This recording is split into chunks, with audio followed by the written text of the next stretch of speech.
You ask Tiger to solve. This deals with linear equations with one unknown. The final result is w equals negative 18/71. Let's solve it step by step. Simplify the expression. Expand the parentheses. Multiply the coefficients. Simplify the arithmetic. Expand the parentheses. Multiply the coefficients.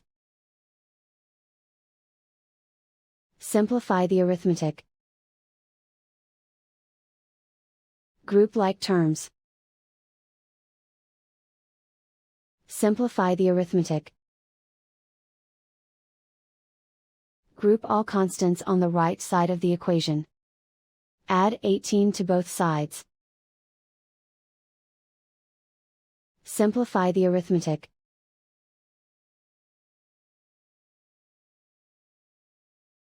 Isolate the w.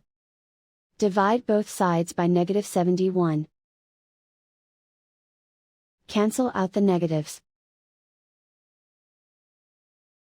Simplify the fraction. Move the negative sign from the denominator to the numerator. And so the final result is w equals negative 18/71.